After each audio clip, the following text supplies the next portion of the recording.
Yo, yo, yo, yo, yo, yo, yo, yo. Check it out. Check it out. As always, wonderful and beautiful, glorious day it is. Ladies and gentlemen, this is the day the Lord has made. Let us all rejoice and be glad in it. It is a super Saturday, absolutely as it is.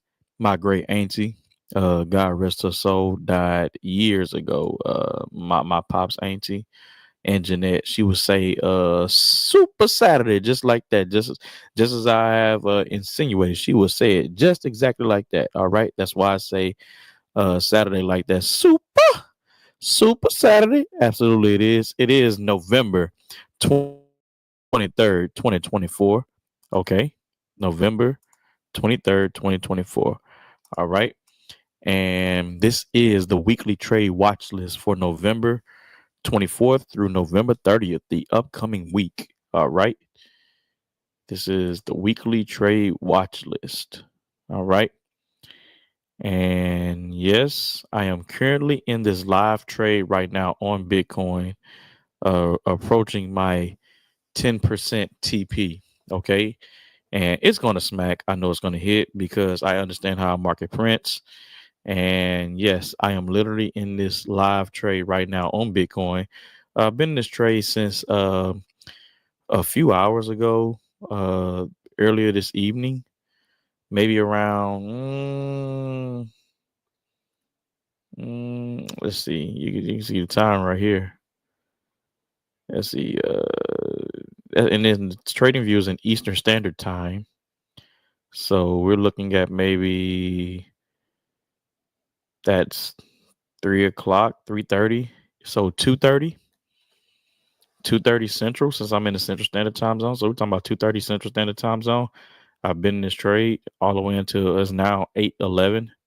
So I've been holding this trade for about 6 hours, give or take. Yeah, 6 hours. So, or almost, we're almost at 6 hours. It'll be 18 minutes till 6 hours. But yeah, how's everybody?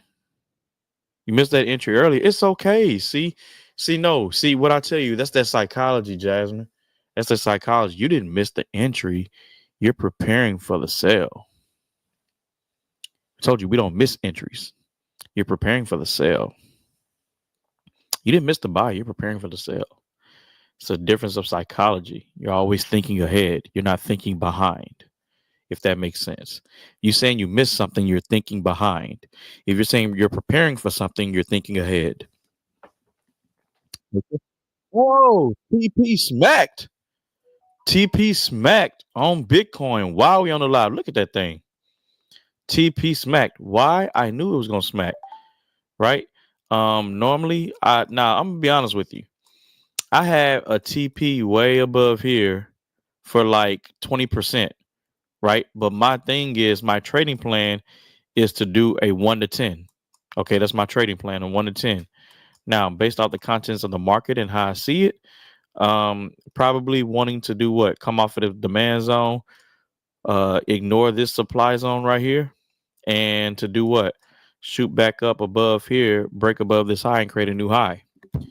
But I was like, I'm not gonna take part. It was at 10%.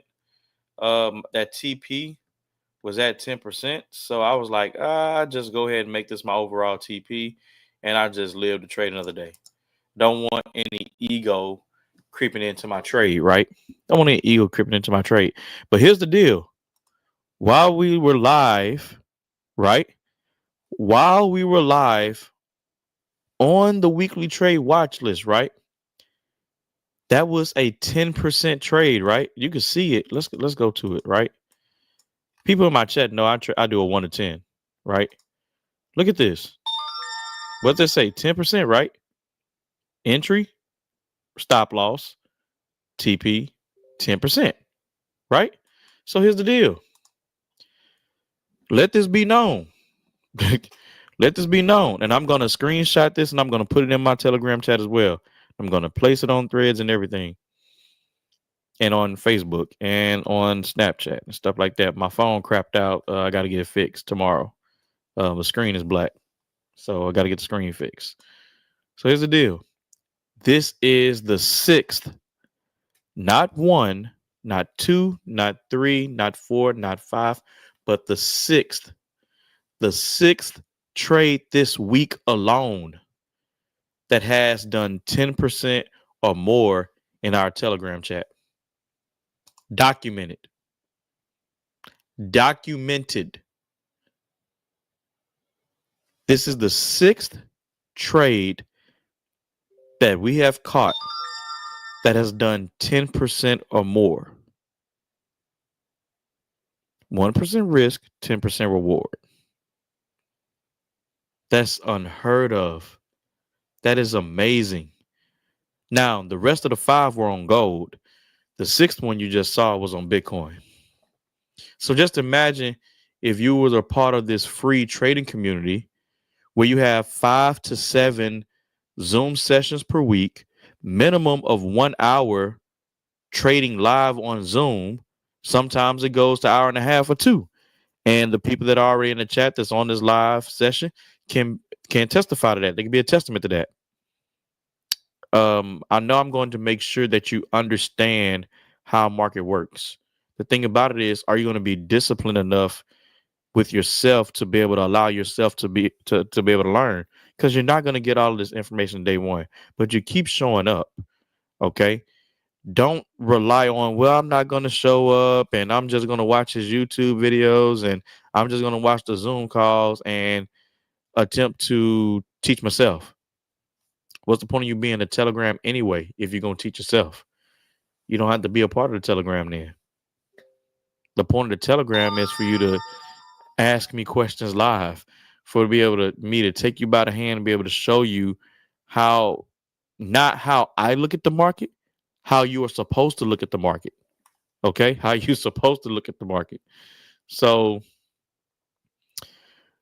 and I'll never reveal, I can give you the account growth percentage that I had, but I'll never reveal what I started off with because I don't want any people feeling some type of way. I don't want, because some people can't relate, some people can relate, but I'll give you the percentage of growth that we've had, uh, including the Bitcoin trade that just hit TP. So let me do the math. Let's see. Let me do it. Let me look on my tablet right here. Let me do the math. Right. Where we at? Google. Let's see.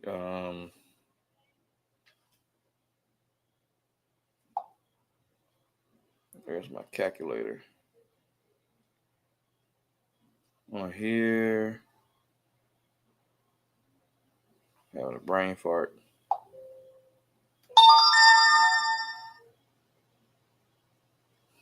Having a brain fart.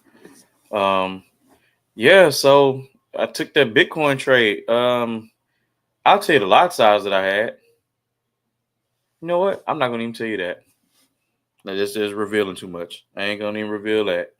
As the people gonna start doing math and be like, oh, he made such and such on this one trade. Just give it that. That's the entry. That's the entry. That's a stop loss. That's a TP. Okay, 10%.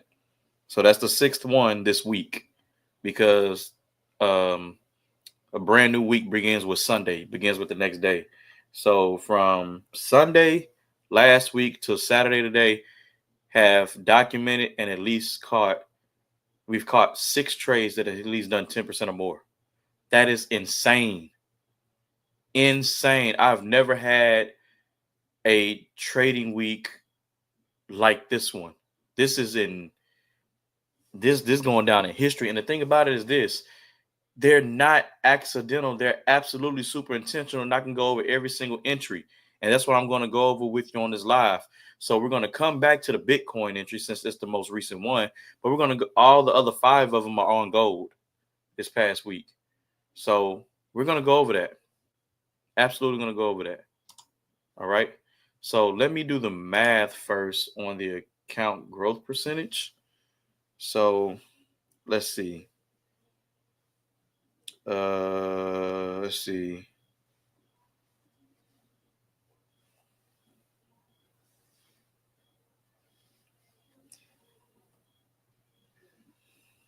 Let's see. Okay. So let's see this.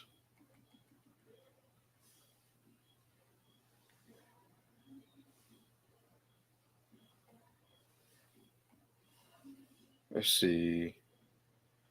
Where's my symbol at that I'm looking for? I don't see it. Oh, there it is.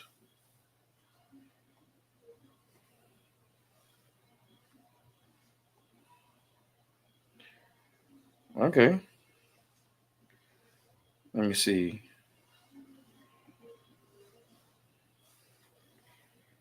I'll give y'all. Y'all probably ain't gonna believe it, but okay.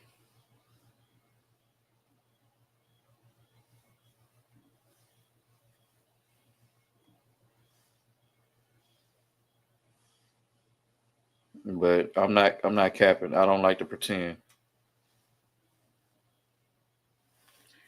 Nope, that's not it. Getting closer though. Getting closer.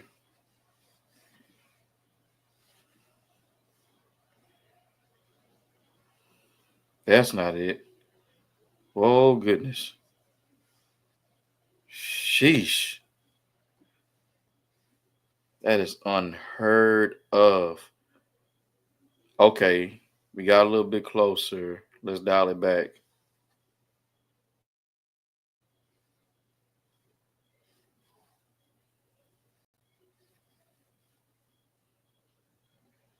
Okay.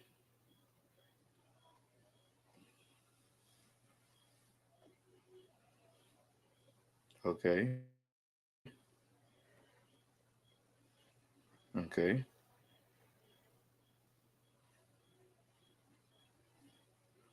Okay. So here's the deal. Y'all ready? Y'all ready for the percentage growth for this week from Sunday until today? The account growth percentage I've had?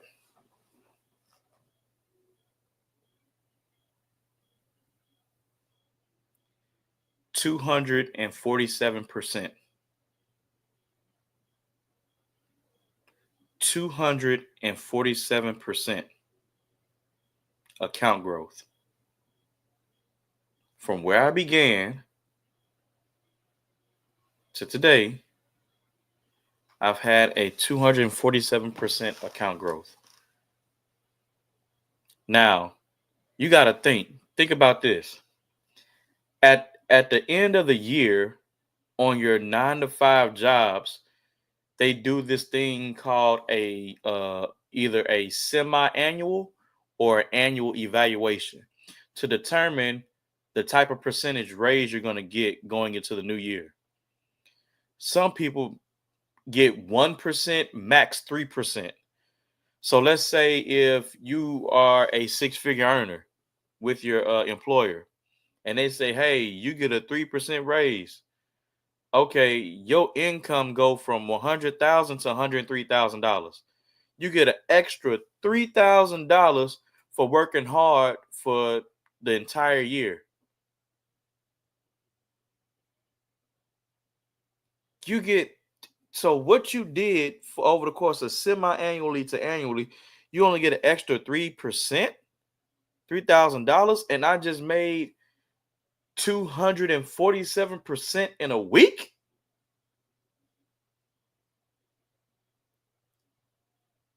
Think about that. I just made 247% in a week for free. 247%. Oh my goodness.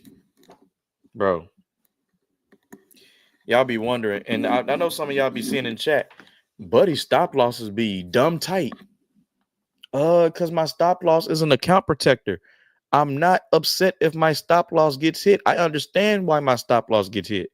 That's the point. And when you do not understand why your stop loss gets hit, you get hit with all different types of emotions. Oh man, you tripping. Oh man, I suck at trading. Or you start having all of these unnecessary emotions that are clouding your psychology And you don't need that psychology to be able to look at the next trade. Okay. That's not the psychology that you need to look at the next setup. Okay. You got to be grateful that your stop loss get hit. You want to know why? Because then you're going to start developing this type of psychology that's saying, I can beat the market. The market can't beat me. I can't be defeated. Then what you do is start doing what? Upping that lot size.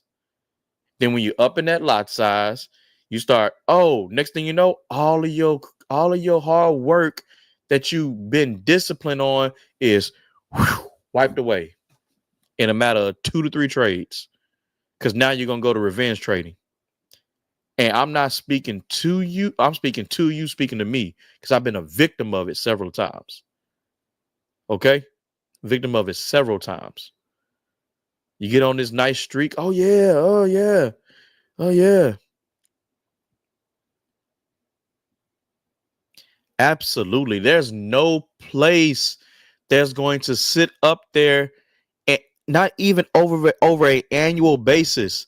There's nothing, there's no life insurance policy, there's no annuity, there's no indexed annuity, there's no retirement vehicle or employer that's going to grow your money 247% in a year, let alone a week. Let alone a week. I'm gonna be honest with you. Y'all know I have a 3% daily growth. If you didn't know that, it's on my tab. I have a 3% daily growth because that's doable. That's rational. That's doable. Okay. That's not overwhelming yourself, gluing yourself to the chart. You can get 3% in one trade. That's doable. Okay. But 247% in a week. All right. So who's ready to go over the setups? Every last 6 trades that did 10% or more. Who's ready to go in it? Let me know in the comment section. Who's ready to go over the trading setups that were taken the past week. Oh. Who's ready to go over the trading setups? And people, if it's individuals that's in my trading community and you're not plugging in, that's an expensive plug-in. That's an expensive plug-in. And then I'll be taking trades sometimes that just happen to they just have trade setups that just happen to be set up as soon as we hop off the call. And so I'm showing all of you my results. Ain't no cap over here. I'm showing you all my results. Okay, one person's ready. My boy Carell. Bro Carell. He ready. My bro Rail, he ready. Anybody else ready? We got 4 other eyes on this call. Anybody else in the comment section ready? All right. Anybody else ready? Because I don't want you to be in a setting where I'm going over some valuable information and you have this divided focus. And then you come back and then you don't understand why I took the trade. What was my psychology going into the trade? What did I see?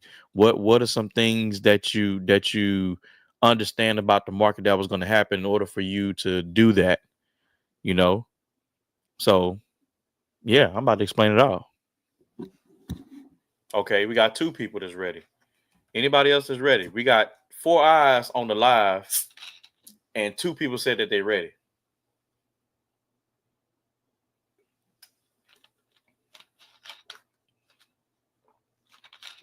Four eyes on live, 2 people said they're ready.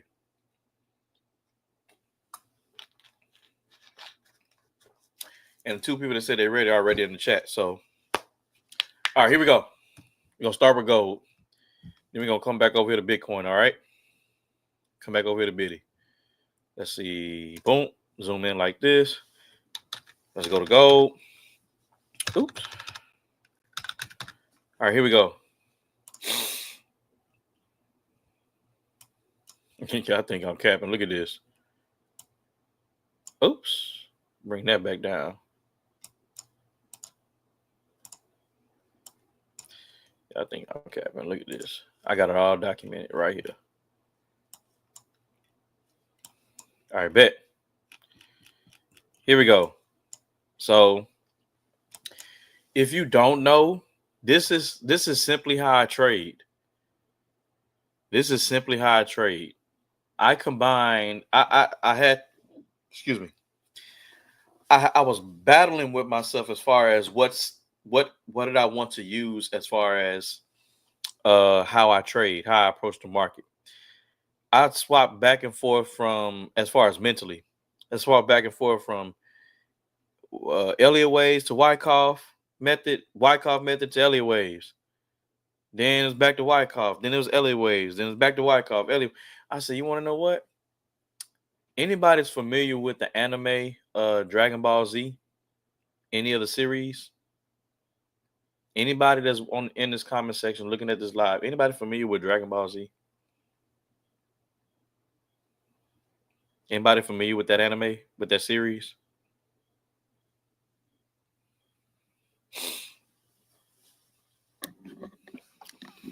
Anybody familiar with Dragon Ball Z, Dragon Ball Super? Anime? Any of my anime lovers out there?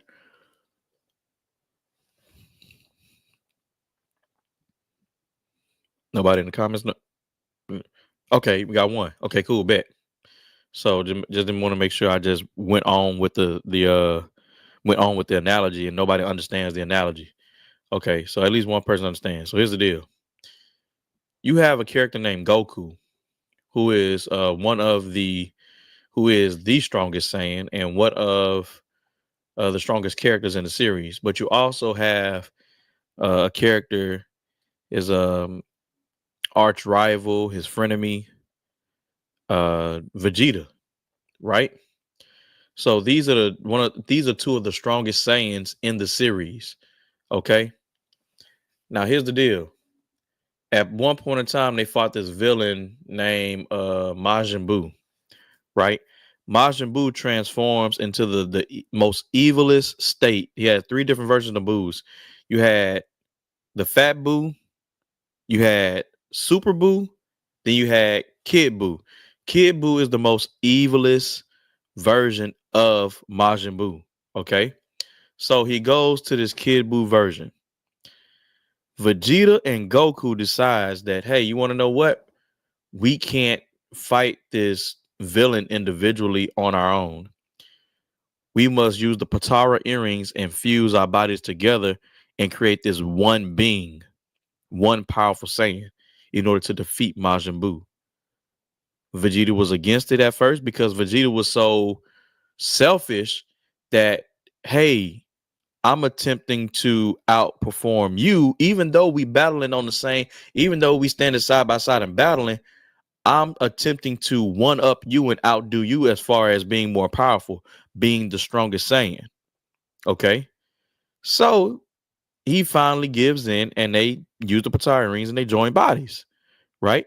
So now they create this being called Vegito. Right. This strong Saiyan, fused Saiyan called Vegito. Okay.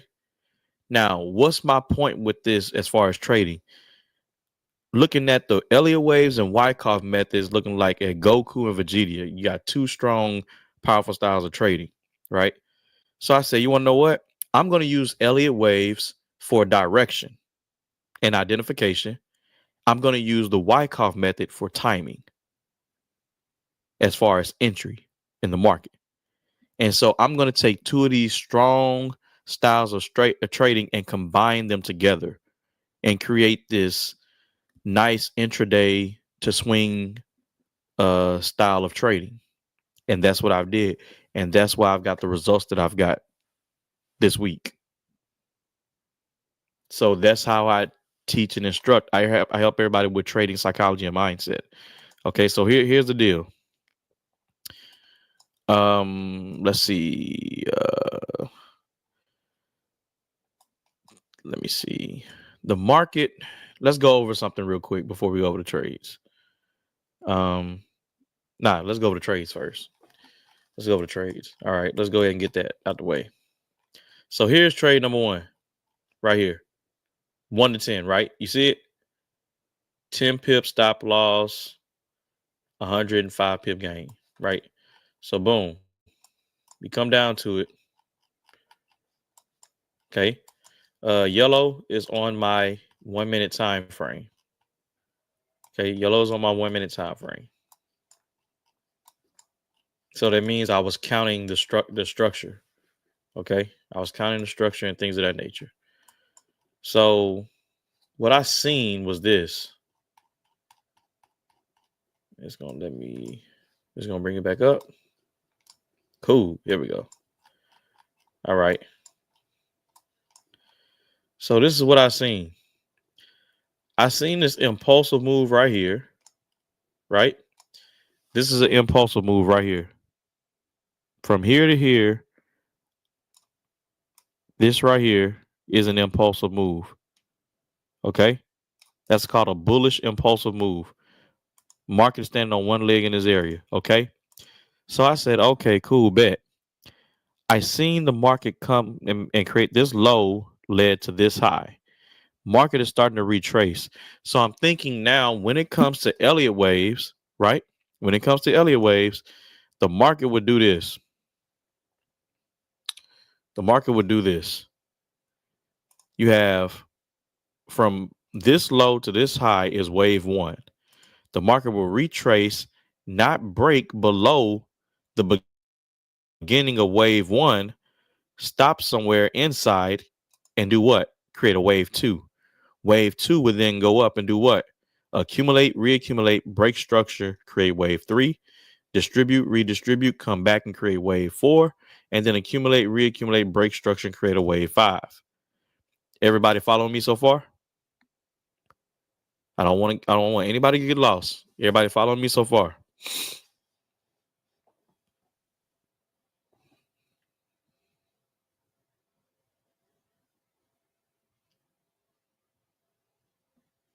Cool beans.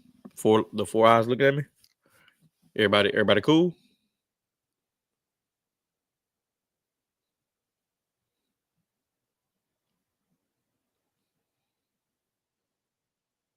Everybody cool so I can continue? Y'all good? Okay, I'm assuming y'all good. All right, cool. All right, cool, bet. There we go. We got at least one. All right, cool, bet. So here's the deal. What I seen right here, we got the low, we got a high, we got the market that created a distribution, redistribution. The market did not break this old low and create a new low. So the bull stopped that from happening. So this has to be a what? Wave one, wave two, and then bam. So here's the deal. When it comes to Elliott waves, and the reason why I incorporated Elliott waves, and I love Elliott waves as well, because Elliott waves has restrictive rules. If something is not something, then it can't be that. If something did that, then it's that. Does that make sense? If this did not happen or this did not respect something or whatever the case may be, then this can't be that I thought it was. Okay. Now it has to be something else. There are restrictive rules with Elliott waves. And so when something didn't play out and it's not that, then guess what? That's not what it is. Okay. According to the rules, it's not what it is. So the thing about it is this right here is a, when you're looking at Elliott waves, right? This right here was, okay, wave one, wave two, and then boom, wave three. This was a wave four, and then bam, wave five. That makes sense? Wave five is not right here, but wave five would be way up there somewhere or something like that. But I'm just showing you all an example, a rough draft. All right. I'm just showing you all a rough draft. Right. But here's the deal. So when it comes to Elliott waves, let me mark this out over here. I think I still got it on the monthly, right? Please. Oh no, I erased it. Oh, I still got it on the monthly. Cool, bet. That's what's up. All right. I'm glad I still got my illustration on the monthly. I did this earlier this week on a Zoom with Jasmine and others. Okay. So here's the deal. Here's the deal. Let me, you know what? I'm gonna mark this over. I'm gonna mark it up. I'm gonna mark it over. Okay. I'm gonna absolutely 100% mark this all the way over and help people understand it. Okay, and then we're gonna go back into the other setups. Need y'all to understand something first, because if I go to explaining how I got into the trade and you don't understand this first, then it defeats the purpose of me understanding. It defeats the purpose of me telling you how I got in the trade.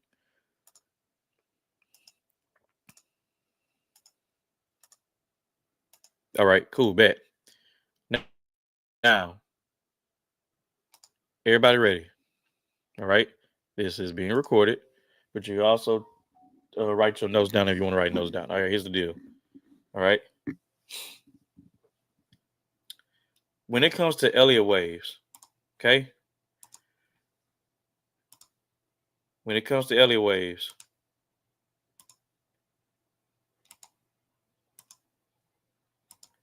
all right. Gonna mark this. What color we had this? We had this blue, right? Yeah, we had this blue. Okay. The 1, 2, 3, 4, 5 in Elliott waves is called the motive phase. M-O-I-T-V-E. Excuse me. M-O-T-I-V-E. M-O-T-I-V-E. It is called the motive phase. M-O-T-I-V-E. Okay. The 1, 2, 3, 4, 5. All right. Now, this after a 5-wave move, you're going to have a 3-wave correction, which is A, B, C correction. Okay. Just example, we say we're looking at an uptrend. Okay. After a 5-wave move, you're going to have an ABC correction. Okay. And then you're going to have a what? Another 5-wave move. Another 1, 2, 3, 4, 5. Make sense so far? Make sense? You're going to have 5-wave move, 3-wave retracement. 5-wave move, 3-wave retracement. 5-wave move, 3-wave retracement.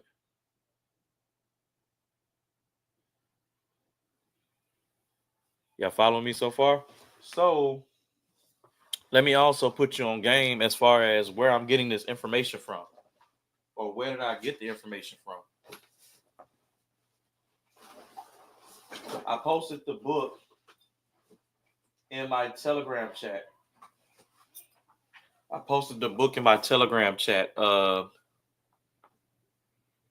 Yes, it can absolutely. You talking about as far as a downtrend? Absolutely, 100%. 3 up and 5 down, negative. Are you talking about yes? As far as a downtrend, yes. You can have a 5-wave move to the downside, and then you can have an ABC correction as a retracement, and then another 5-wave move to the downside. Yes, you can. That'll be a downtrend. Yes, you can, Jasmine. I'm just drawing it as an uptrend on the example. Just drawing it as an uptrend on the example. All right, cool, bet. So this is the book that I'm getting the information out of. Simply got this off of Amazon. It don't even have pages on it, to be honest with you. Doesn't even have pages, but it's less than 100. This book is less than 100 pages.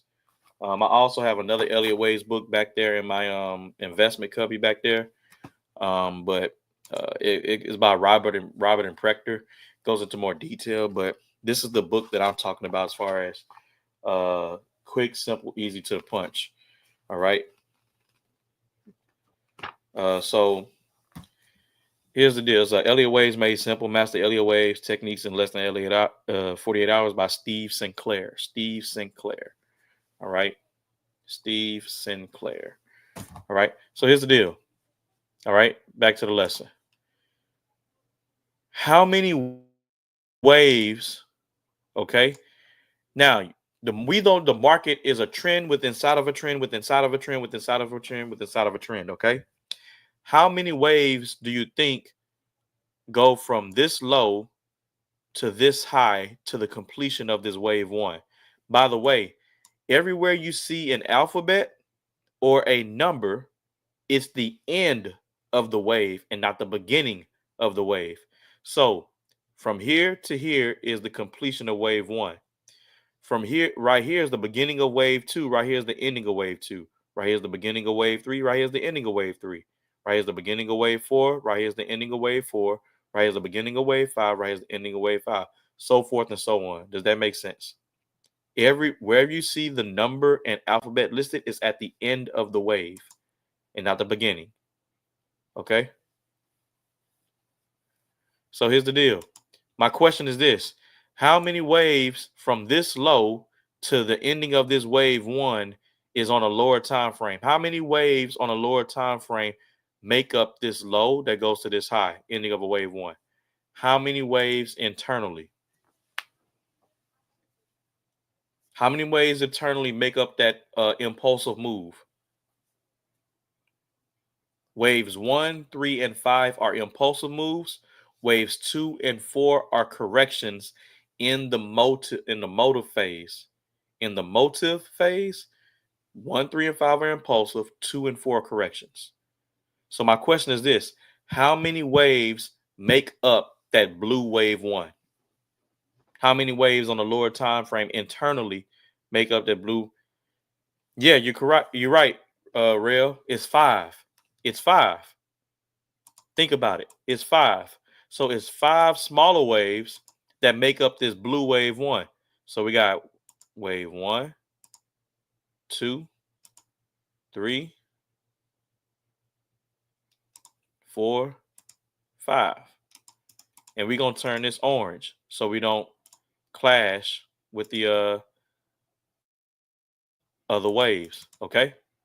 So how many waves do you think after the completion of this wave 1, how many waves do you think make up this wave 2, this blue wave 2?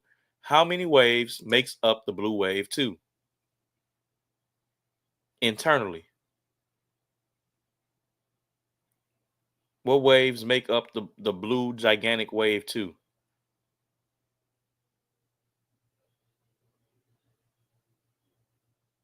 Absolutely. Absolutely, Red. You're going to have an ABC correction. After a 5-wave move, you're going to have an ABC correction. A, B, C correction makes up the what? Wave 2. How many waves make up the wave 3? How many waves make up wave 3?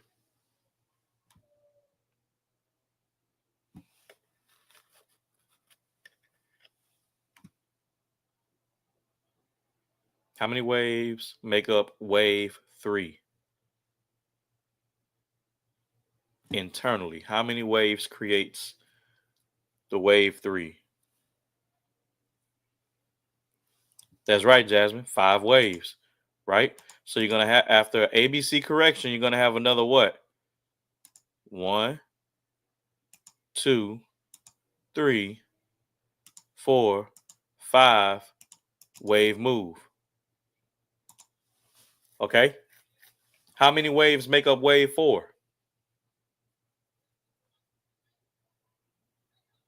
How many waves make up wave 4?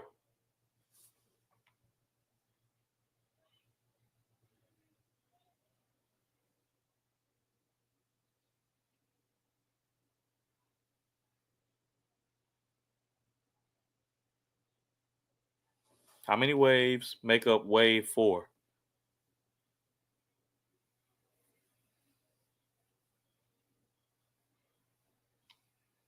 3. Correct. Correct, Jazz. Correct, Real. Correct. So it's going to be another what? Let me draw this better. All right. It's going to be another what? A, B, C correction. All right. How many waves make up wave 5? How many waves make up wave 5?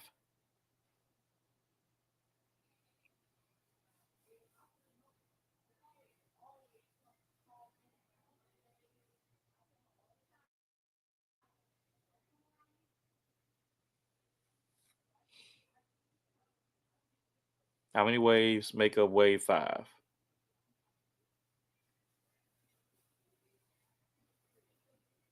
Cool. I agree. 5 waves. Here we go. 1, 2, 3, 4, 5. All right, cool. Bet. Now here's the deal. We've got the completion of our motor phase. The blue 1, 2, 3, 4, 5, we have identified that there's 5 waves in wave 1, there's 3 waves in wave 2, there are 5 waves in wave 3, there are 3 waves in wave 4, there are 5 waves in wave 5. Now here's the deal. You have 2 corrective patterns when it comes to Elliott waves. You got 2 corrective patterns that make up the entire ABC correction. It's either going to be a zigzag or one of the 3 different variations or versions of a flat pattern. Okay? Now, here's the deal. My whole thing is this. Let price diverge and change character. I'm going to say it again. Let price diverge and change character. It's going to tell you what it wants to do. It's going to tell on itself. It's going to snitch on itself. Okay? What do I mean by that? Okay? So here's the deal. After price creates this wave 5, wave A can have 5 waves in it or 3 waves in it. Now, if wave A has a 1, 2, 3, 4, 5 wave move that makes up wave A, guess what? We now know we're looking for a zigzag. Okay? Because wave A with 5 waves in it, we're looking for a zigzag. Now, if somebody's going to utilize the fib, I don't necessarily utilize the fib when it comes to Elliott waves, okay? Because I developed the trader's eye, I do it with my naked eye. You'll pull it from this distribution high to this accumulation low, and you'll look for wave B, which is going to be an ABC retracement, okay?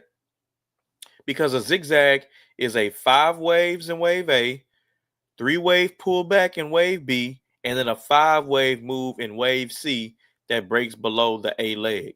Does that make sense? That's what a zigzag is.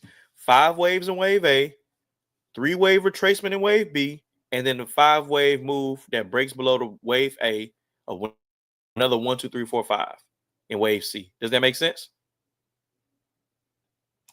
So here's the deal.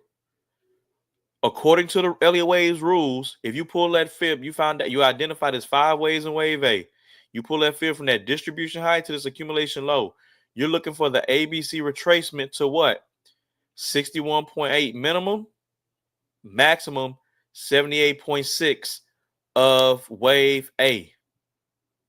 Okay, so this zone right here for a zigzag, if you see 5 waves in wave A, because then you're going to have a what? ABC retracement. And then you're going to have a what? A 5 wave move to the downside that breaks below the wave A. 1, 2, 3, 4, 5 wave move to the downside. Does that make sense to everybody? That's a zigzag. Okay. But like I said, I don't utilize Elliott waves for the Fibonacci. I utilize Elliott waves as a GPS to identify which wave I'm in, number one. Number two, identify where I'm at in the market. Could I add more entries? Can I not add more entries?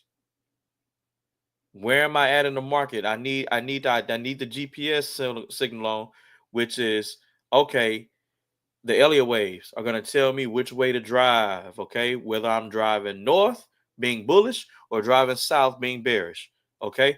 Then with the timing of the Wyckoff method and the Wyckoff market price cycle, whether I'm looking for a distribution or an accumulation, I'm going to time it based off the phases, phase A, B, C, D, and E, and the printing of the events when it comes to the Wyckoff method. Does that make sense? Wyckoff method for timing and entries. Elliott waves for identification, for direction and for identification. Okay, so that's a zigzag. There's only one different There's only one variation of a zigzag. Okay, it's only one variation. Five wave A move, 3-wave B move, and a 5-wave C move that breaks below the wave A. Okay, now here's the deal. When it comes to a flat pattern, you got 3 different versions. Okay, and so here's the deal. You're probably asking, okay, what's the difference between a zigzag and a flat pattern? How many waves are going to be in wave A?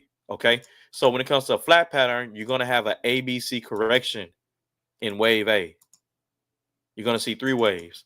Okay, so then the regular flat pattern is going to do this. You take the fib from the distribution high to the accumulation low, and the regular flat pattern, there's going to be an ABC correction that comes to 78.6 minimum, maximum 90% of wave A. Okay, this is called a regular flat pattern. You're going to have an ABC that touches at least 78.6 minimum and maximum 90% of wave A. Doesn't break above it. Okay, and then we're going to have a 5-wave move C leg to the downside that breaks below the wave A right here. Okay, make sense? That's a regular flat pattern. Okay, that's a regular flat pattern. Okay, now you have an expanded flat pattern. Yeah, expanded, extended. I think it's called extend. Let me see. What is it called? Extended or expanded? Can't remember the name of it.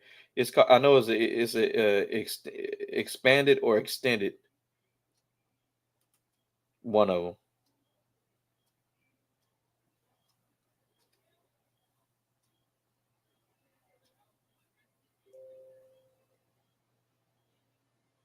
Expanding. All right. It's called an expanding flat pattern. So what happens is this: the same 3 waves stay in wave A. Okay. Now B, the wave B does this. It doesn't do 78.6 minimum, maximum 90% of wave A. Wave B would expand 1.236 minimum, maximum 1.618. Okay, so that ABC would just be stretched. Okay, the ABC would just be stretched.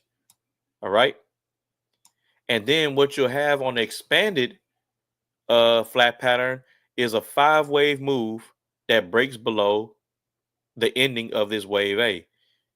You have a 5-wave move. Okay, now you got the last different version of a flat pattern is called a running flat pattern.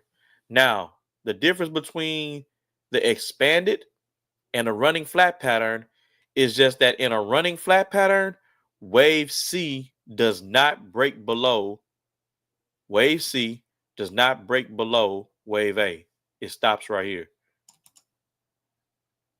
Wave B is still expanded, but wave C, that 1, 2, 3, 4, 5, doesn't break below this wave A. Okay, so let's go over the 3 different versions again. You're going to have wave B on a regular flat pattern that does what? Touch 78.6 minimum, maximum 90% of wave A. An expanded flat pattern, 1.236 minimum, 1.618 maximum, has a 1, 2, 3, 4, 5 that breaks below wave A. A running flat pattern expands the same way, extends and expands the same way as an expanding flat pattern, but then it does not break below wave A. Okay, that's the 3 different versions.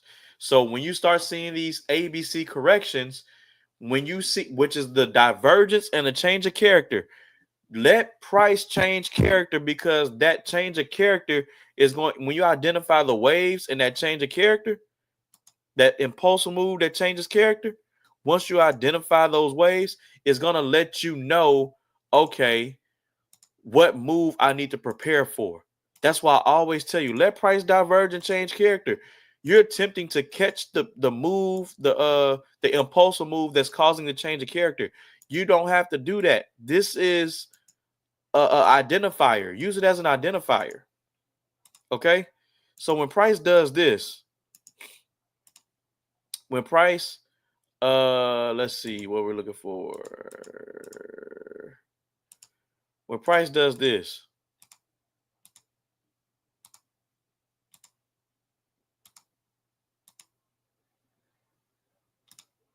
boom. When price does this higher low, because look, we had, look, price respecting the uptrend, right? The first higher low that's broken in an uptrend is called the change of character. Okay? So when price changes character, you don't need to attempt to catch the sell down here on this first impulsive move. The market's going to do one or two things. Either market, after the change of character, the market's going to do what? Pull back to the distribution or redistribution that caused the change of character, or it's going to do what? Continue to go down and push down to the demand zone. Now, if the market pulls back, what you need to, when the market changes character, you need to identify how many waves came from this distribution high to this accumulation low. How many waves? Was it a ABC? Was it 3 waves? Or was it 5-wave move? If it's a 5-wave move, okay, cool, bet. We know we're looking for a zigzag, and we know that we're going to get an ABC correction, and we're looking for some type of distribution. So we're going to get an accumulation, reaccumulation, a distribution, some type of distribution right in this area on a lower time frame. We're looking for another bearish divergence and change of character, and we're going to catch it. Boom, sell down, TP1 right here, boom, continue to go down 10%. That's how I trade, okay? But you got your style of trade.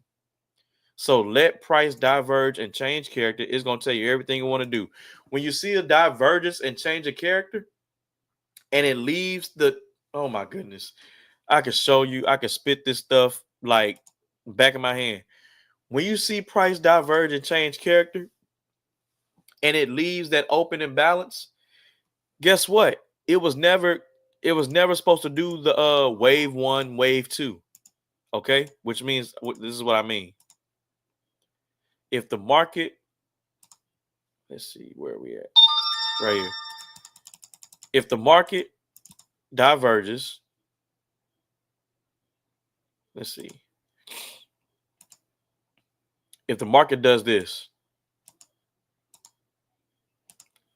bam, change of character, and it went straight back to a supply zone without coming back to create a higher low,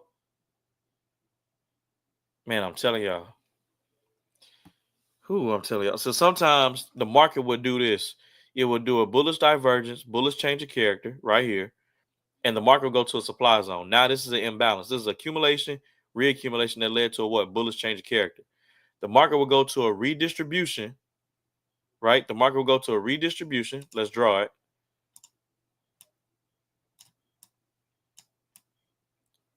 The market will go to a redistribution supply zone, push off of that, and guess what? This supply zone creating a possible lower high is supposed to do what? Go down, break this old low, and create a new low. Sometimes the what? The bulls stop it from happening. So guess what? If they stop it from happening and the market, you'll see a smaller bullish divergence right here. The market then just created what? Wave 1, wave 2. Wave 1 right here. This will be wave 2. And guess what? Out of waves 1, 3, and 5, wave 3 is the largest impulse, is often the largest impulsive wave, but is never the shortest when it comes to waves 1, 3, and 5. Wave 3 is often the largest impulsive wave, but never the shortest when it comes to waves 1, 3, and 5. And guess what? If this is so-called, what, from here to here, wave 1, and then from here to here, wave 2, you catch a buy entry off of this right here, off of this reaccumulation or accumulation level, when it comes to the Wyckoff method. And guess what? In lower time frame, boom. So on a lower time frame, this is what you want to see. I'm gonna show you I'm gonna print out exactly what you want to see. This is what you want to see on a lower time frame internally. You want to see that 1-2, just like this. You want to see a small one. And guess what? Boom. You know that that's what? Wave 1, wave 2, then boom. We're going up for wave 3. And guess what? You know that that the bearish divergence is between waves 3, 4, and 5. So guess what? It has to do what? Break above here in order before the bearish divergence can start to print. And I'm about to show you on Bitcoin as well. That's what happened. That's why I was able to comfortably stay in the trade, because I know that the market just broke that high and it has to create a divergence. It just created that wave 1, wave 2. And guess what? It has to break the old high, create a new one. Now that wave 3, 4, and 5 wave 3, 4, and 5 is going to print after the old high is broken. Okay. So let me go ahead and go to the lower time frame and go over these other 10% trades as far as what I was going, my mindset and everything. Okay, cool. So right here, I use the same thing. Okay, pushed up. This lower high was supposed to do what? Break this old low, create a new low. It didn't. So that's wave 1, wave 2, bam, wave 3. Boom, it's shot. Okay, 10%. Cool, bet. Here's the next one, right? I'm marking it out. Marking it out. So cool. What happened right here? I seen that the market created this what? Lower high, distribution, redistribution, takes out this low, creates a new low, and then on a lower time frame,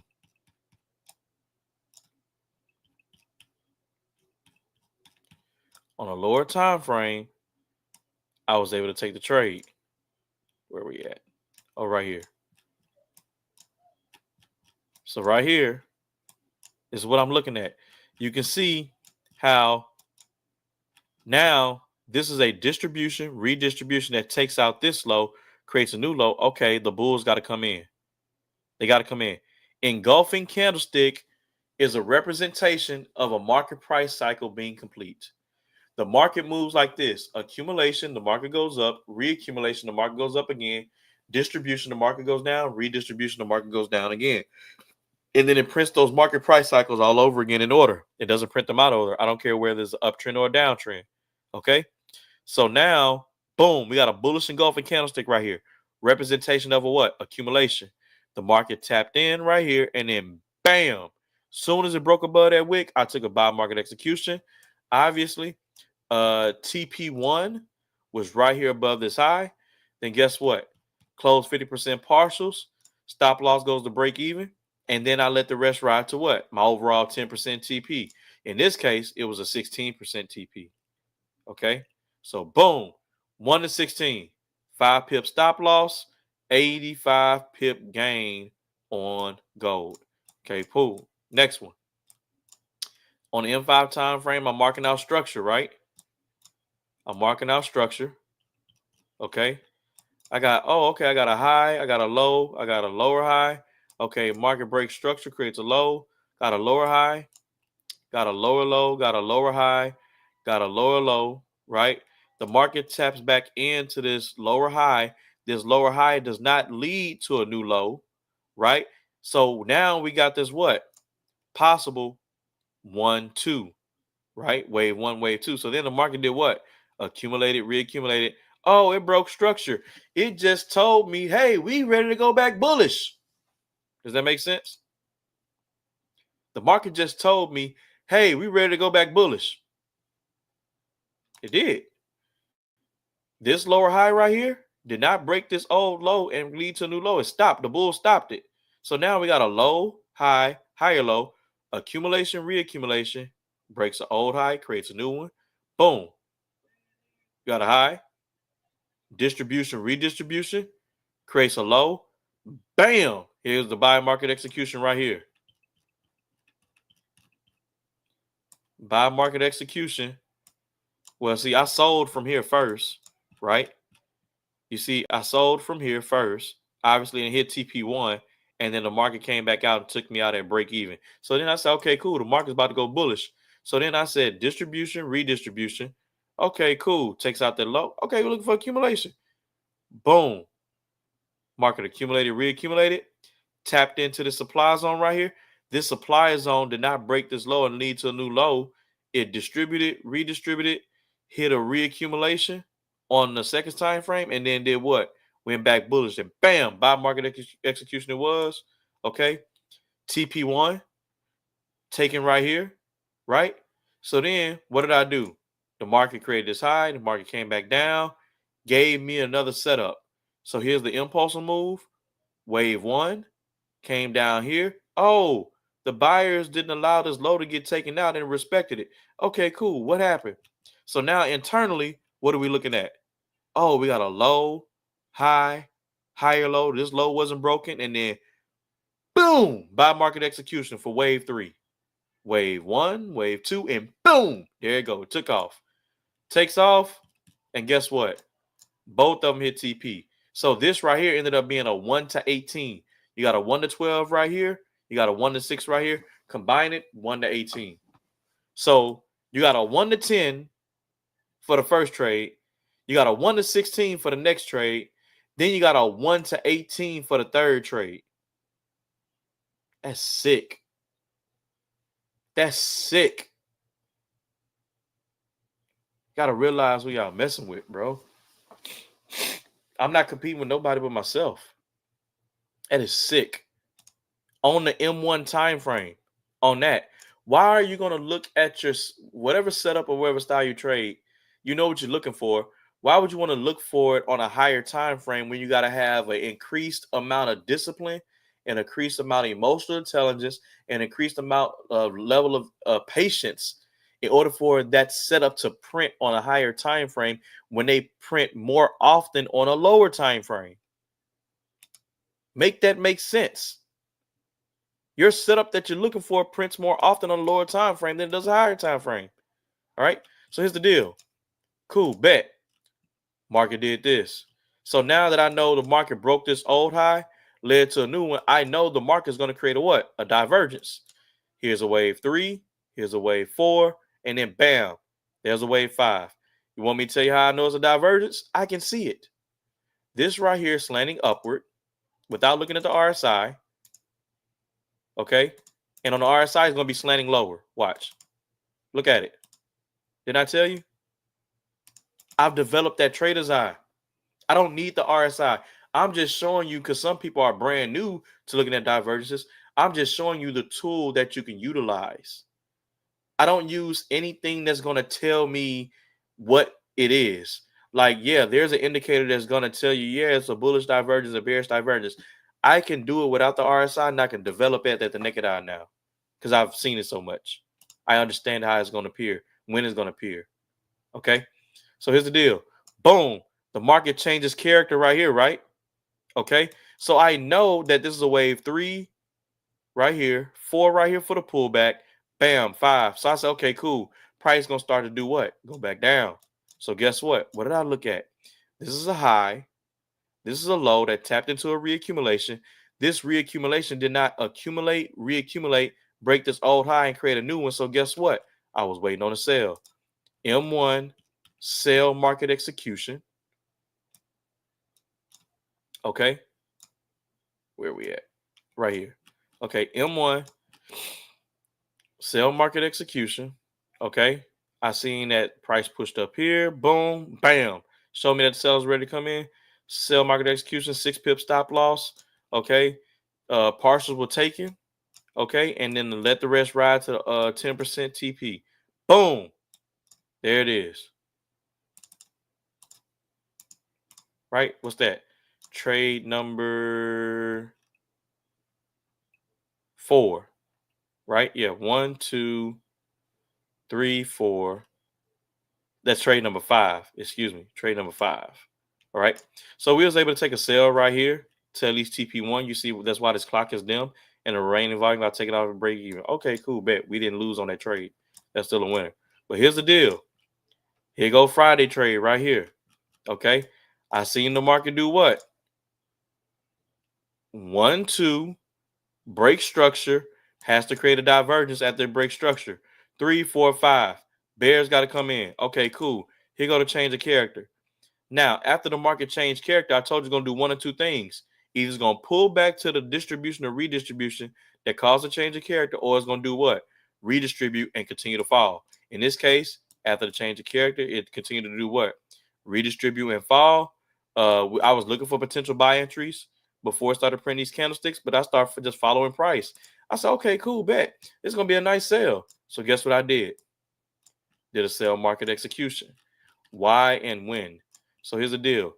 This right here, engulfing candlestick, represents what? Completion of a market price cycle. So that's a distribution candle. Bam. It was supposed to stop right here and then possibly go back up. But guess what? It changed character. Now, what I want to do is I want to see if the market's going to come back into that what? Engulfing candlestick to see if it's going to do what? Print a lower high and then want to go down and go bearish, create a lower low. So guess what it did? Boom, change character. Okay, now I'm on alert. Either the market's going to do what? If it wants to go bullish, the market's going to do what? Leave this open imbalance, and it's going to do what? Create a redistribution, and then go down to a demand zone and accumulate off of it, do a 1, 2, and then bam, create a wave 3. But in this case, boom, change character, came back. When I seen this when I seen this gravestone doji complete, sell market execution, stop loss right above the zone, 18 pips, let it ride. Boom, this was TP1. And then guess what? The rest of the remaining volume goes to what? 10%. Bam. That was TP. That's the fifth 1 to 10. Now let's go over the one on Bitcoin. Let's go over the one on Bitcoin. Here we go. The one on Bitcoin. Now here's the deal. Earlier this morning, whatever the case may be, 2 a.m., 3 a.m., I was attempting to sell Bitcoin from here, but guess what? I was able to take partials, but it took the remaining volume out. Okay, and I had a couple other entries. So overall, that was a lesson of like less than $10 or something like that. But anyway, you see purple, so I was marking up. I was like, okay, cool. The market went bullish from here. Bullish divergence, bullish change of character. Broke this structure high and led to a new one. Now you need a what? Bearish divergence. So now you see how price tapped into this demand zone right here.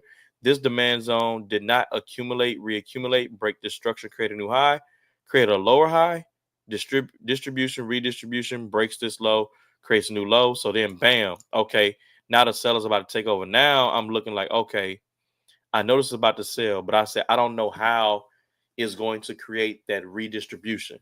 So bam, I came back and looked at my chart. I was like, okay, cool, bet it's sold down because I had a 10% trade on this one. This one definitely did 10% of the sale that I had on it. Okay, cool, bet. So I said, you know what? I ain't tripping. I'm going to just, wait for the confirmation-based buys. After redistribution, the market has to print an accumulation. So I had this zone already marked out, 15-minute order block. So guess what? I'm looking at it, watching it print. I'm seeing the what? Bullish divergence come through. You can see how price is doing what? Slanting lower and slanting upward on the RSI. Because why? You had a redistribution that was just printed. The market has to print an accumulation, right? So guess what? I'm sitting back chilling. I'm marking it up between the M5. See the orange? Then I mark it up between the M1. So then boom, I went to the M1, right? And I see the market create this redistribution right here. I said, okay, cool. Accumulation got to come in. So guess what? I seen this. The market created what? Impulsive move right here. Retraced it. Created a what? Higher low. And when it broke above the wick of this, boom, buy market execution. And guess what? Now this is a what? When you advance, you can catch it like that. This is now from here to here is a wave 1. From here to here is a wave 2. The market broke up above that. When it broke this structure right here, okay, now it's about to create a wave 3. So guess what? Now it broke this structure right here. It's got to create a what? Wave 3, 4, and 5, which is a bearish divergence, a formation of a bearish divergence. That's what it has to create. So now if I'm looking at Bitcoin now, if you ask me like, what would you be looking at on Bitcoin? Okay, what would you looking at? What do you see? The market just did what? Distributed, redistributed, came down here, created a low right here off of this reaccumulation. So what's supposed to happen is the market's supposed to accumulate, reaccumulate, break the structure, and create a new high. But I know that the bears are going to come in soon because of why? The market just did what? Broke this old high and created a new one. This right here is a break of structure. Okay. This right here is a break of structure. Okay. So the market, the bears got to come in at some point in time. Right. So I'll be preparing for a distribution. So I'm like, okay, cool, bet I would do this. You can see how the market already did what? That's a bearish divergence. And the market changed character right here. I'm sitting here showing you, and the RSI is not even up. So the market's slanting upward like this. Okay, with the candlesticks, and on the lower time on the RSI, the market's gonna be slanting downward. Watch, look at it. Did I tell you? It's the last accumulation level right here, so this becomes the change of character. Now the market's gonna either do what? Pull back, create a lower high, then bam, go down, or is it gonna do what? Redistribute and push down, right? But we know that the bears need to come in, so we will be more prone to looking for what? For sales. Also, why? Because the market just came off of market just smacked a what? A 1 hour redistribution where the sellers can come in the market at. These are two key points. The market substructure did what? Broke an old high, led to a new one, right? So that's a reason why the bears had to come in. And then it smacks a 1 hour redistribution supply zone where the bears have an opportunity to come in. So me personally, I'll be more geared to looking for sales. So what you can do is this. Okay, cool. The market smacked right here, right? Market smacked right here. It's supposed to do what?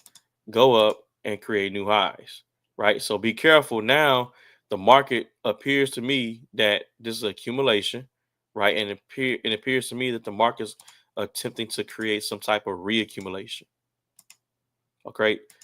Seems like it's going to create some type of reaccumulation and push up some more. Okay. In that aspect, I'll be looking for maybe a sell off of this zone right here, waiting for confirmation sales off of here. All right. So then you would do what? You would sell, obviously, with confirmation. And obviously, me personally, I always do 10%.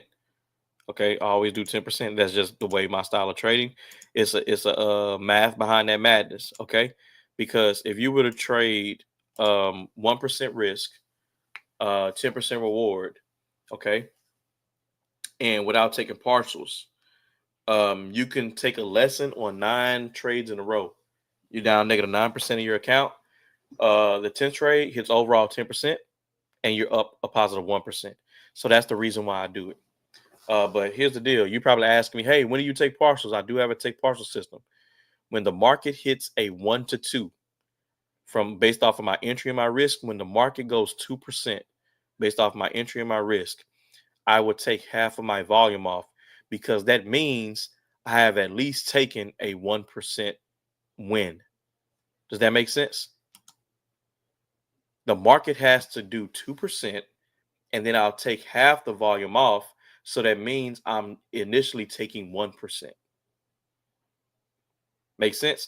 And then I let the rest of the other trades, because here's the deal. If I can catch 3 trades in one day going at least 2%, and I'm taking partials, guess what? That's my 3% daily goal. I have a 3% daily goal. Everything else is extra credit. Everything else is extra. So what I'll do is it goes to 2%. I'll take half of my volume off, put my stop loss at break even, and let the rest ride. What's the point of me taking myself completely out the trade, even though if I hit my 3% or whatever the case may be, I'm risk-free? Why the hell should I close my trade if I'm risk-free? I have no emotions. I've eliminated the emotion from the trade. So guess what? How many times, and here's the deal, even if you're in the wrong side of the market, how many times can the market go at least 2% and you closing 50% partials, and your stop loss is going to break even. And you can let the rest ride to wherever you want to. If you do 20%, if you do 30, that's on you. Me, I just do 10. I always put my overall TP 10% from my entry. Because then I'm allowing the market. I never take myself out of the market. I'll allow the market to take me out. What's the point of you putting a stop loss price or a take profit price and you're going to manually close your trade anyway? What's the point? The point of you putting a stop loss or take profit price is because you're not going to be able to watch the screen all day. So you're telling the system, hey, if the market were to come do a U-turn and hit this price, take the remaining volume out. I don't want to be in a trade no more. But hey, if the market continues to go my way, I want to exit and take profit at this price. That's what you're telling the broker. So what's the point of you putting in a stop loss price or a take profit price if you're going to close it manually? Just enter the trade and just watch it. We want to prevent from screen watching. That's why you put in a take profit price and a stop loss price. But once I hit 2% and boom, close 50% partials, bam, I don't care about the rest. I'm just, okay, cool. If it go 10%, I'm blessed. If it doesn't, I shouldn't have been in the trade in the first place. That's the psychology you got to adopt. You got to adopt positive trading psychology.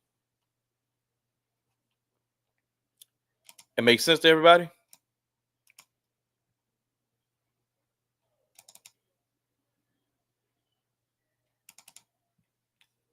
Any questions, problems, or concerns? Any questions, problems, or concerns? Looking forward to a profitable trading week. Absolutely, 100%. Any questions, problems, or concerns? So while I'm on this call, let me go ahead and put out the schedule. Let me go ahead and put out the schedule for the in my chat. And people on. Let me hold on. Let me focus real quick.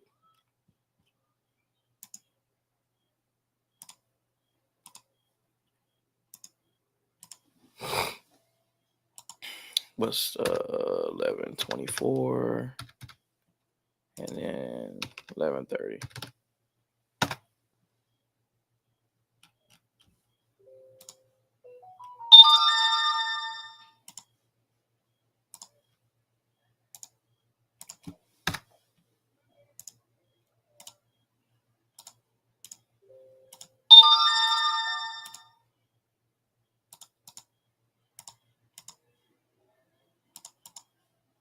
All right. So here's the deal. So anybody on this call out of the 5 eyes looking at me, I know 2 of them already in the chat. Anybody not in the free Telegram group?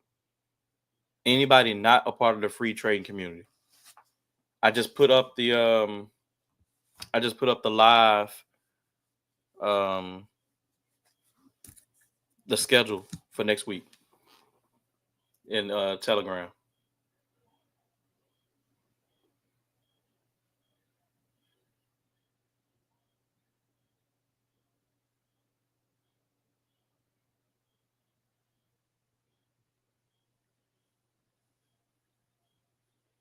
All right. So anybody want to see any other pairs marked up, or anybody has any other questions or recommendations or anything like that before I close out?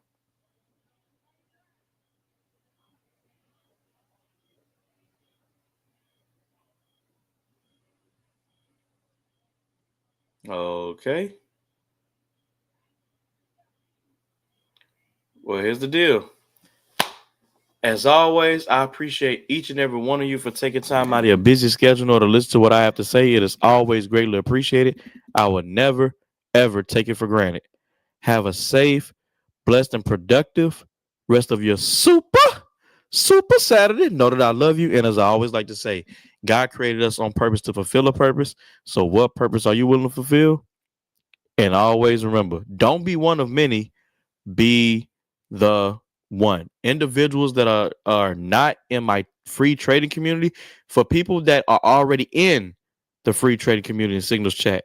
You are welcome to share this link with people who are passionate on positive vibes, because we personally self-develop as well.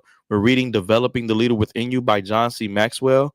And the next book we're going to be reading is Developing the Leaders Around You, all right, by John C. Maxwell. Um, you're welcome to share with people who want to learn the skill set of trading. Okay. You're welcome to take the link and tell them, hey, this is the YouTube channel. Subscribe to the channel because he does a weekly trade watch list every Saturday, going over the trades that we took and the potential outcomes of other trades that we're looking at the week ahead. And then in the description below, first of all, come to the channel.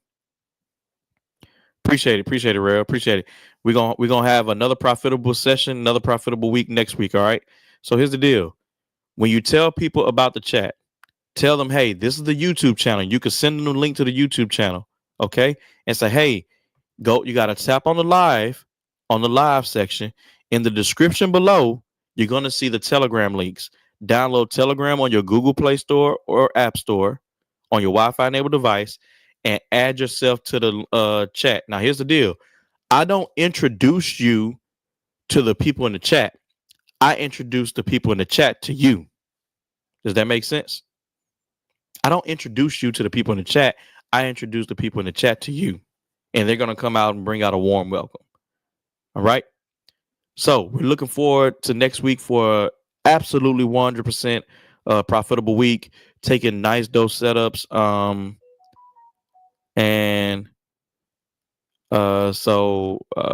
Yeah. So we're going to take nice dose setups.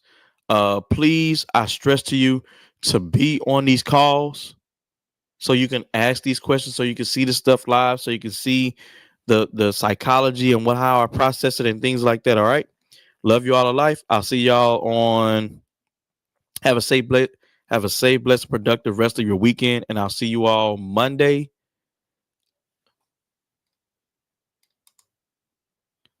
Doing a redistribution. Let's see. Let me look at it. So no, that would be a distribution. Okay. You got to understand that the market does this: accumulation, reaccumulation, breaks the old high, creates a new one. So this would be a distribution.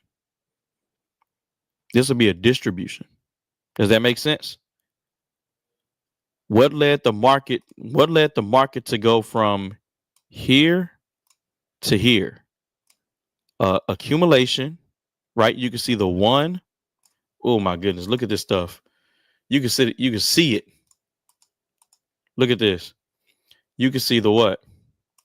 1, 2, boom, 3, 4, 5. Market could come back down here. The buyers could absolutely buy from right here, and you could take it for what? A buy back to this back to the supply zone right here. And the sellers may want to do what? Come in from right here and boom, sellers down. Does that make sense?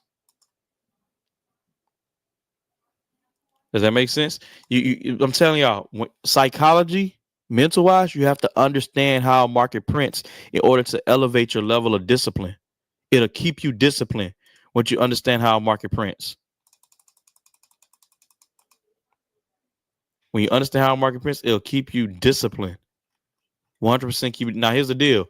The market is hitting and smacked a reaccumulation, right? So I can go to the M1 time frame, right?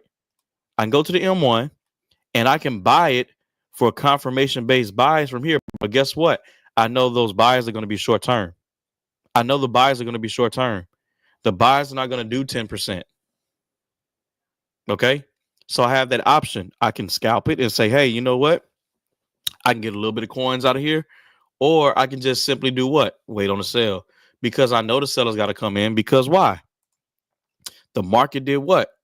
Broke an old high, led to a new one. So we got to create a distribution. We have to create a distribution. My stop losses and my take profits are intentional, not based off of numbers, not because I wanted to go 125 pips. Not because, oh, I wanted a 124 pip stop. No. It's strategically right here because this is a redistribution. You see this triangle right here? This is a redistribution. So that means this is the opportunity that the sellers can come into the market. And bam, you see on the lower time frame, we're having a distribution. You can see how the market is slanting upward right here, and it's doing a bit of a what? A slant right here on the RSI. It's doing a bit of a slant on the RSI right there. So you have to understand, and then you got to understand the elements when the distribution is finished, when it's complete. That's why I say I use the Wyckoff method for timing. For timing. All right. So, like I said, I would more of be interested in a sale from like right here. So now, how do you tell? What do you tell yourself? Okay, the market just broke this structure right here. This low led to this break of structure, created this high. The market is now what? Smacking a reaccumulation in order to push back up. Is this now what you ask yourself? Is this reaccumulation right here? This low is supposed to do what? Is job and do what? Break above this high. Okay. This low right here is supposed to do its job and break above this high. So from here, this high to this low to here, somewhere you're anticipating the sellers to come into the market, which is where? Right here. And then I will look for what? A confirmation based sale off this level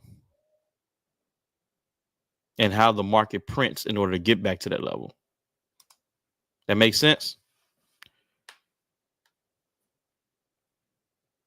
I didn't send it. So here's the deal. When I'm trading,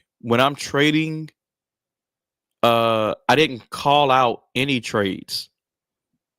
I would say, hey, because like the trade Friday before I took the gold sale, I was absolutely 100% looking for buys, but it didn't print that way. It didn't print that way. It didn't print the setup for a buy. So then when the market progressed, after I sent out that, hey, possible buy on gold, it gave a sell entry and I took the sell. So here's the deal, because here's one thing that's going to happen. If I say sell market execution, I'm going to already be in the trade. Number one.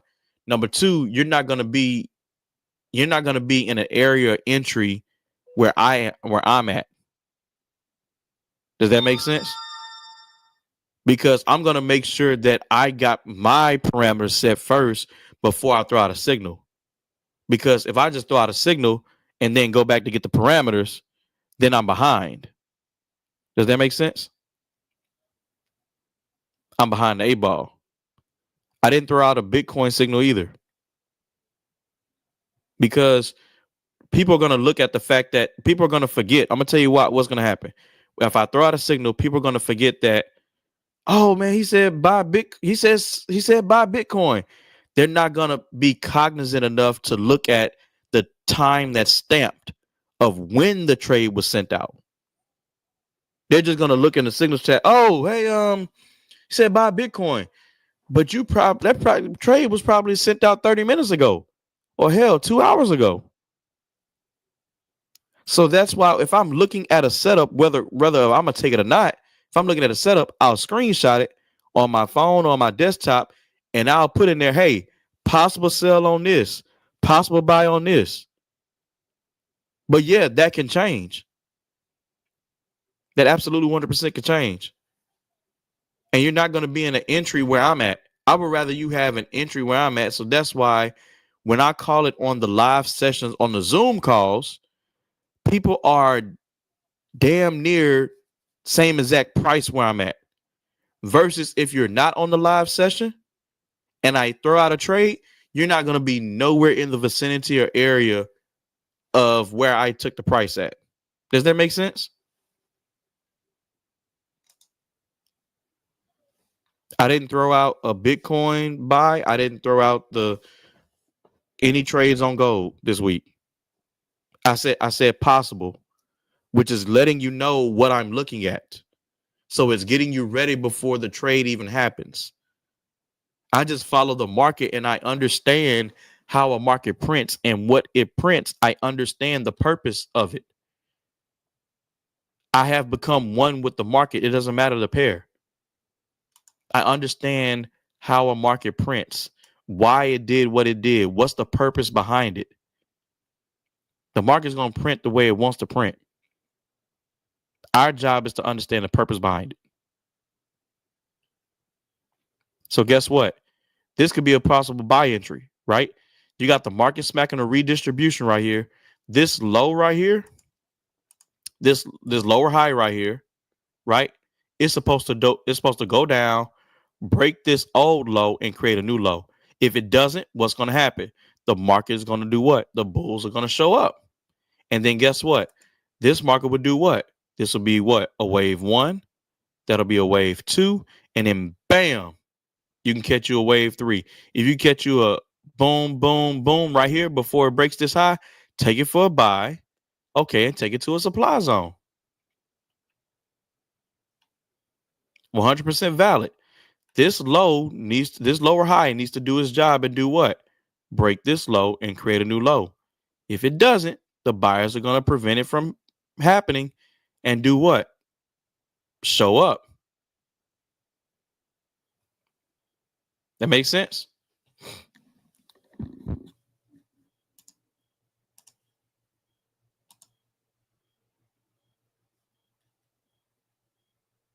All right. That makes sense? So, like, watch this. If this turns out to be an engulfing candlestick, depends on how it finishes. I may or may not take it. I may or may not take it.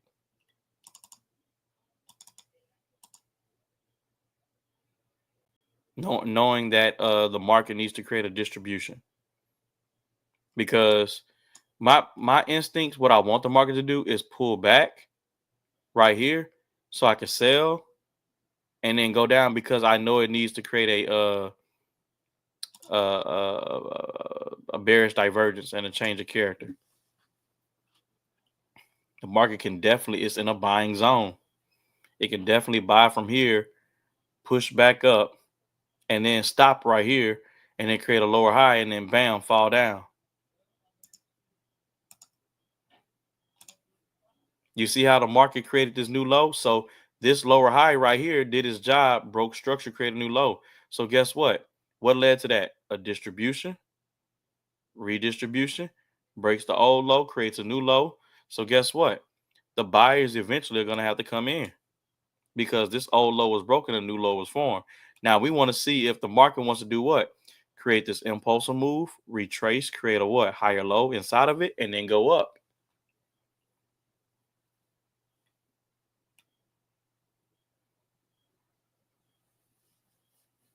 See, you don't take it off based off of this one like long wick like that, the Dragonfly Doji. You want to see if the markets want to do what? Respect this impulsive move by creating what? A higher low in it, and then boom, do a buy market execution once it pops up above it.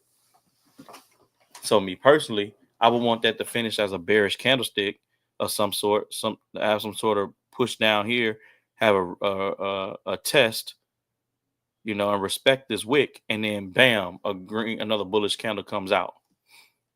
That's what you'll be able to do. Buy it off of that level, and then bam, take it to at least right here. This will be my TP1 if it's at least 1%. Okay, because then I could take half. I could take 0.5%, and then put my stop loss at break even, and then just let the rest ride and be extra.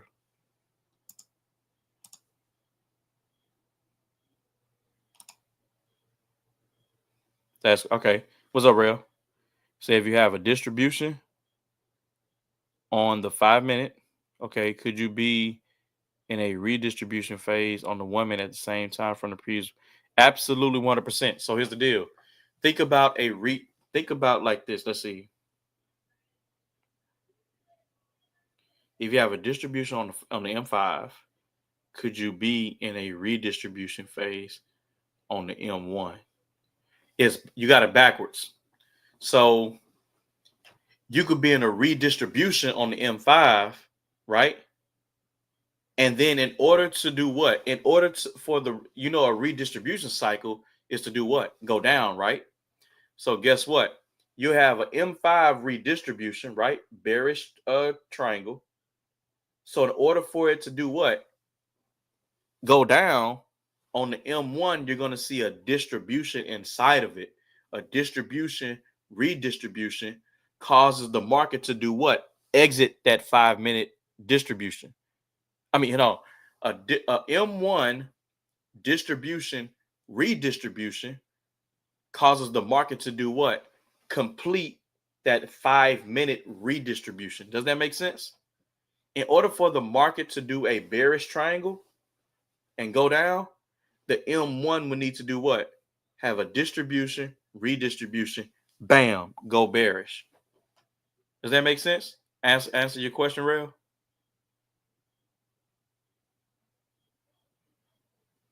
Same thing for a reaccumulation. If I had a bullish triangle, right, on the M5, in order for that market to go bullish, we know the reaccumulation is going up, right? In order for that market to go bullish on the M1, I will find a M1 accumulation, reaccumulation that exits and goes up to complete the reaccumulation. That exits the reaccumulation. Does that make sense? So if I were to draw it, like this, say for instance, if say for instance, right here, like see right here, look, in order for this to go bearish on the on the H1, in order for this to go bearish, right, we know that this is a 1 hour redistribution. In order for this to go down, the market right here on the lower time frame has to do what? Distribute, redistribute to create that bearish move. Does that make sense?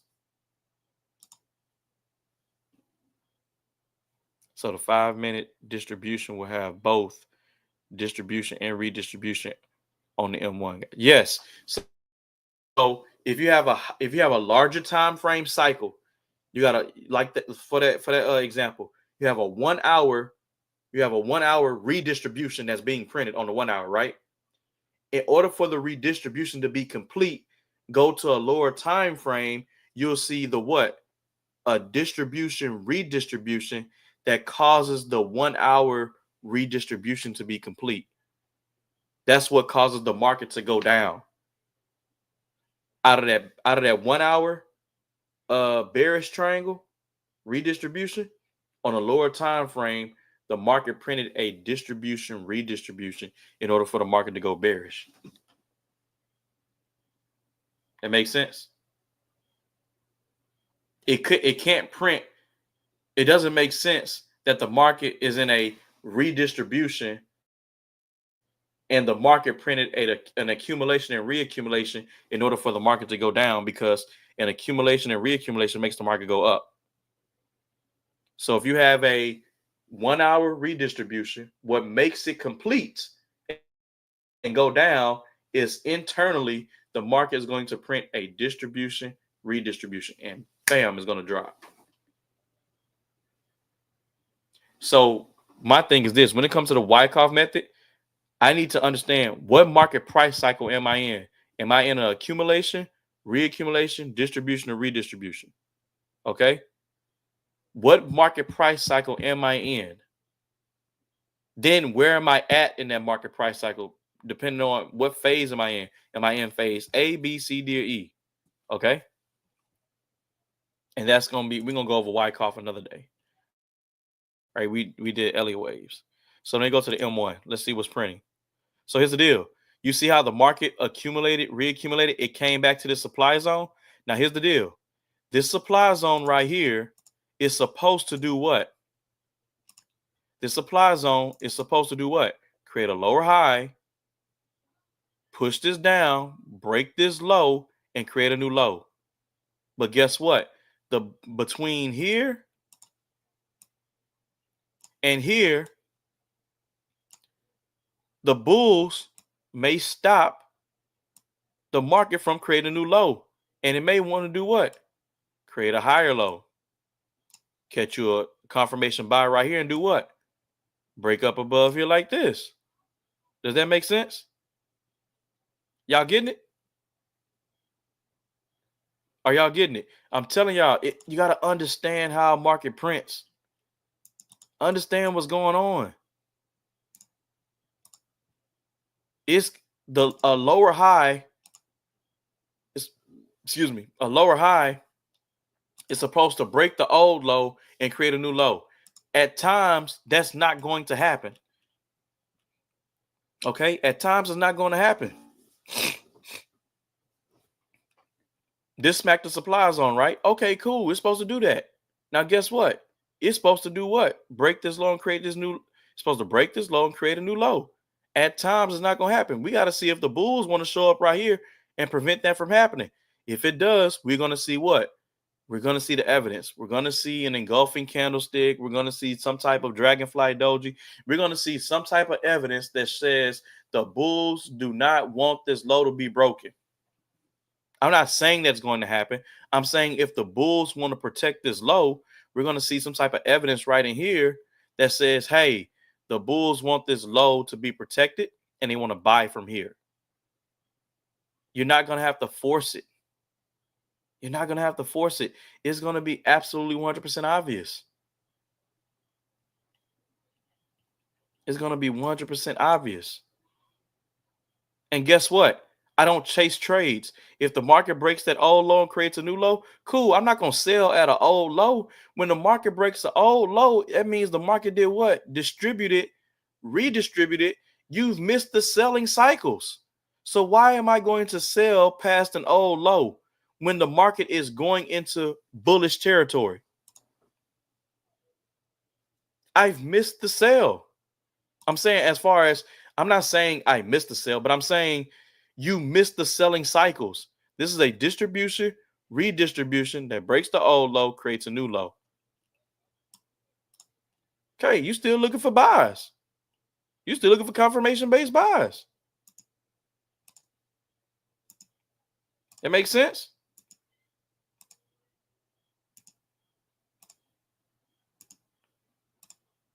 And you chilling. You're not going to chase the sell. Hell no, nah, don't do that. That ain't it, fam. Any more questions, problems, or concerns?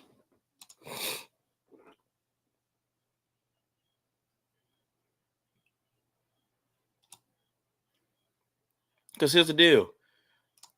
The buyers, like I said, can buy from here and push this back up. Because guess what?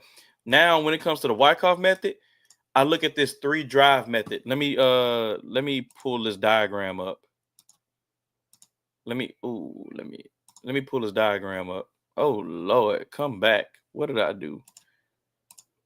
All right, let me pull this diagram up. Let me share this diagram.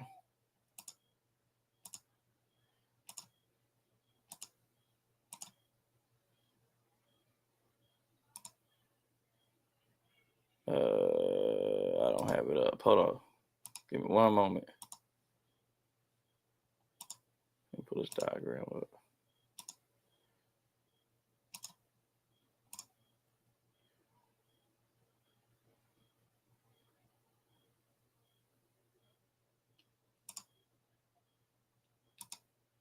Okay, here we go.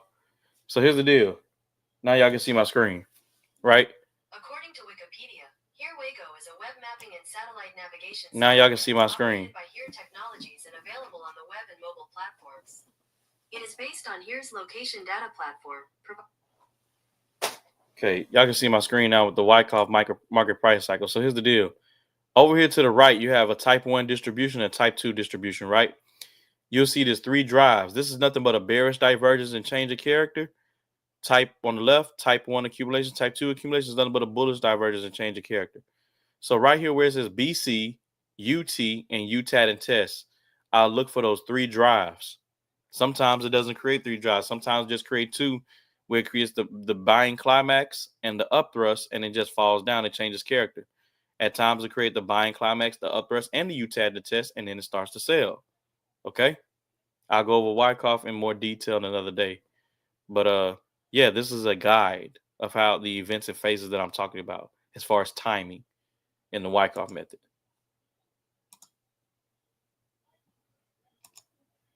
All right. So what I'll be looking for is I see this first drive right here. Boom.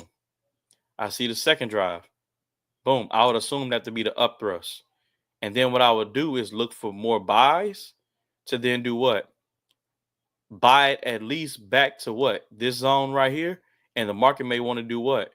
Break this structure right here to create a new high to create that what? UTAD and test. And then start the selling process. All of that is possible. So right now I see one drive this high, two drives that high, and then boom. Because this right here is nothing but what? The buying climax, automatic reaction, secondary test, and this will be the minor sign of weakness. So then you can still look for what? Confirmation-based buys off of this level. Even though you're in the distribution, you know you're in a distribution, right? You can still, it's not in a selling position right now. It's in a buying position. So if I get confirmation, I'm gonna go ahead and take me for a buy, and I'm gonna show you. So look, this will be wave one. If this respects this low right here and it pops back up, I'm taking it for a buy.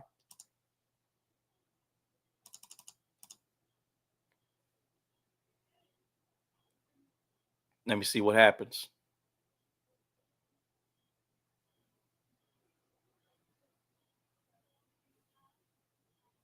See if it's gonna respect that low and then pop back up and break above that high. Because that'll be a wave one, wave two, then pop, bam, it's gone. We'll see what happens. Confirmation. Confirmation-based trades. I don't know if I'm gonna stay on here for the results because I was supposed to have been off a long time ago. But hey, it is what it is. It's been off, supposed to have been off a while ago. I did my conclusion and everything. Let's see, is it gonna break above? Is it going to break above?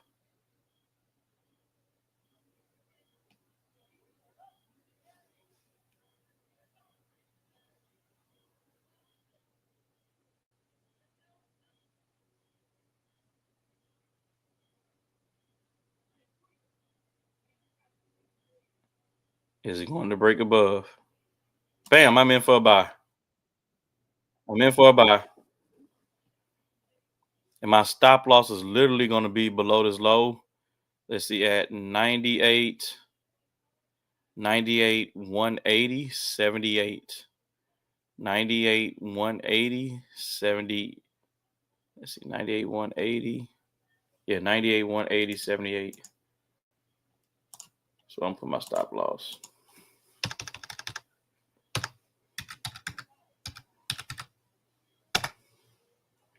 All right. Let me see. Where did they put me in at? 98,308. Spread is kind of wild. Spread is wild. 98,308.00. It put me way up here.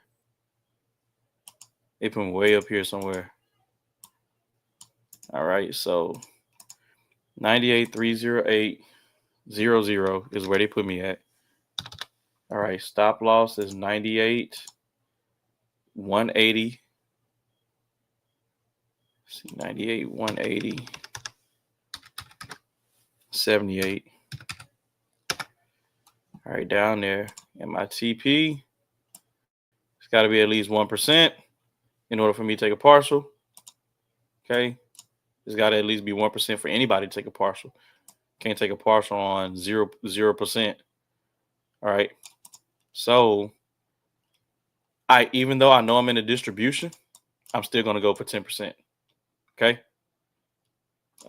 Let's see. I'm going to look to hit TP1 right here at this supply zone right here. So I'll do this 5-minute alert myself that, hey, this is TP1. All right. Look at the market. So then I just do what? I'll go 10% from this because I'm not going to sit up here and compromise my trading plan, even though I know I'm in a distribution, right? But still, the market can do whatever the market wants to do, right? I don't know what the market's going to do. So that's going to be my TP1 because this is the most immediate supply zone, right? This is the most immediate supply zone where the sellers can come in and push this market back down, right? So I have to RTM, respect the market. Respect the market and its conditions. Once the market reaches this area, I will take partials. I will not take partials any other time before that. Other than that, I just assume the risk on Bitcoin.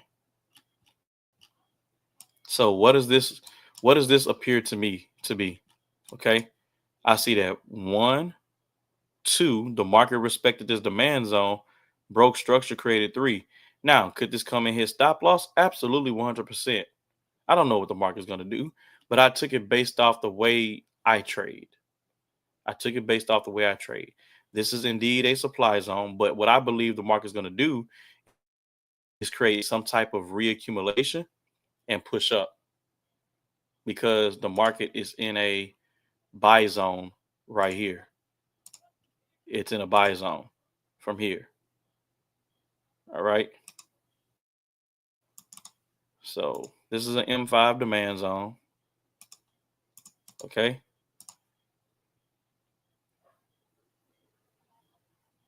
And if the market takes us out, it takes us out. That's it. That's a part of trading. I just wait on another confirmation based entry. That's it. One order at a time. Unless if the market gives you 2 setups, 3 setups, then you don't do this. Like click the button once per trade, but if it gives you a second buy setup, a second, third buy setup, then yeah, you click the button based off of your risk. Okay, based off of you. But don't sit up there and just stack orders because okay, you got one opportunity to buy and you put 3 orders in the same area. No, live to trade another day. Live to trade another day. So now what am I looking at? I'm looking at this smacking the supply zone. I'm thinking this lower high is not going to do its job and break this low and create a new low. It's going to create a higher low and then push back up and do what? So this will be what? Wave 1, wave 2, and then boom, wave 3. It makes sense to everybody? I don't know if it's going to do that, but I'm just saying if it does that, that's what we're looking for. You said 97,230? You said 97,230 for what? You talking about the entry or what are you talking about? CEO 12.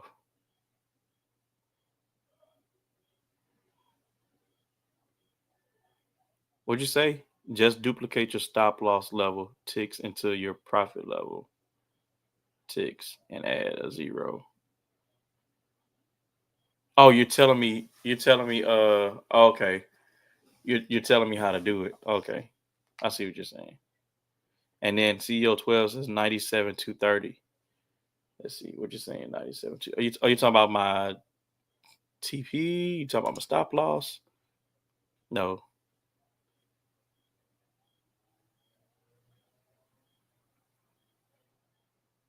We got to see. So here's the deal. Like I said, talk you through it.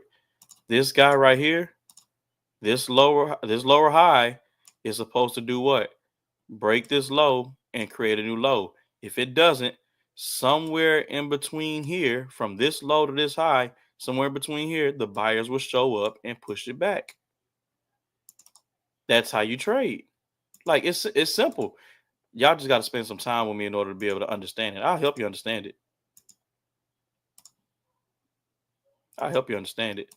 It's simple stuff to me. But I had to get to that level. You got to remember, I had to get to that level.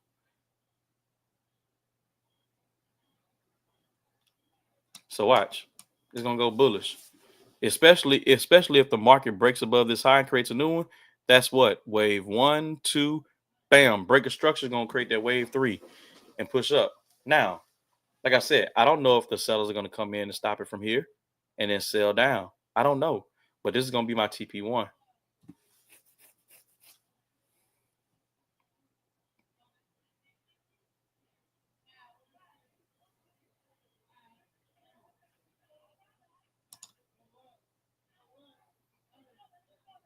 You're thinking it's headed where first? You talking about the 5-minute supply zone that I have marked out as TP1? Talking about the 5-minute supply zone that's headed to TP1?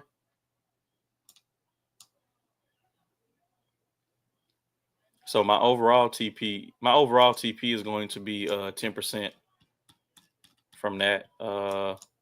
99 99 588 90. 99 588 90 is going to be my overall TP. I doubt that it goes there, but hey, it is what it is. I really doubt that it goes there. But I put my overall TP always 10%.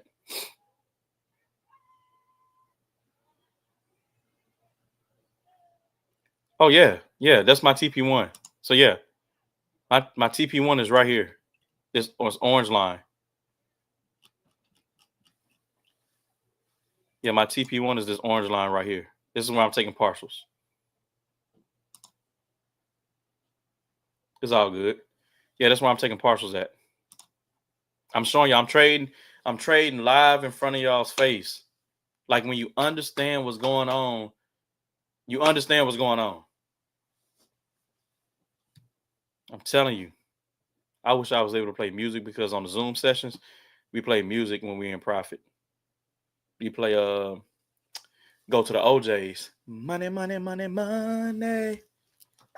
Money. Money, money, money, money. Mm-hmm. Mm-hmm. Mm-hmm. Mm-hmm. Mm-hmm. Mm-hmm. Mm-hmm. Mm-hmm. Mm-hmm. Mm-hmm. Mm. I'm gonna tell you this. What's up, Tony? Hey, I'm gonna tell you this though. Let me check. Now that I look at it, check this out. Why this trade does have the capability to go to my overall 10% TP. I'm gonna tell you why. Because this low right here, right, on the higher time frame, right? This low can definitely lead to what? A break of structure and create a new high. That's possible.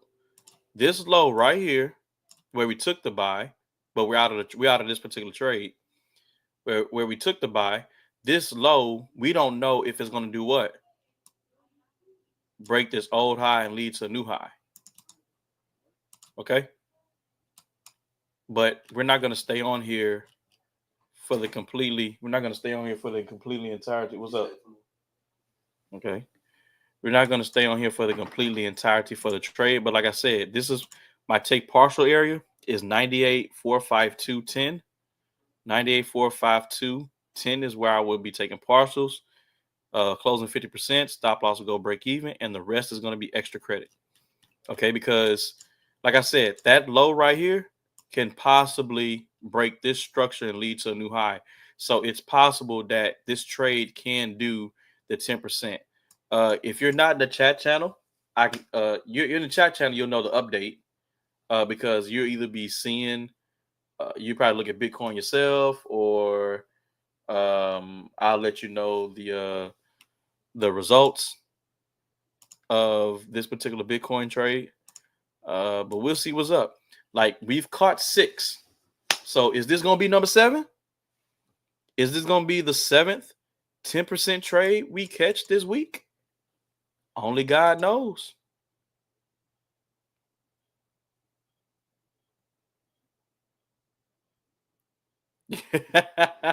You say you got me in the trade live. You glad he asked this question. You got me in the trade live. I appreciate that, real.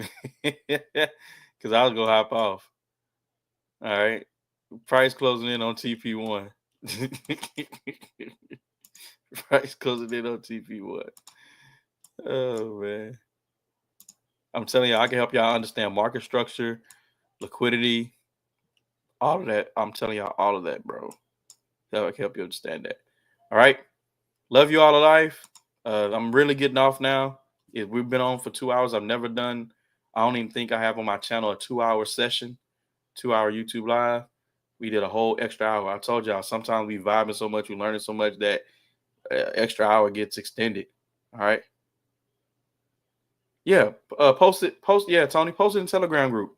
Absolutely. Because somebody may have the same question that you may have. All right. Love y'all to life. I'll see y'all Monday morning, 4:30 a.m. Central Standard Time, 5:30 a.m. Eastern Standard Time, 2:30 a.m. Pacific Standard Time. Let's go ahead and rock out. Y'all take care.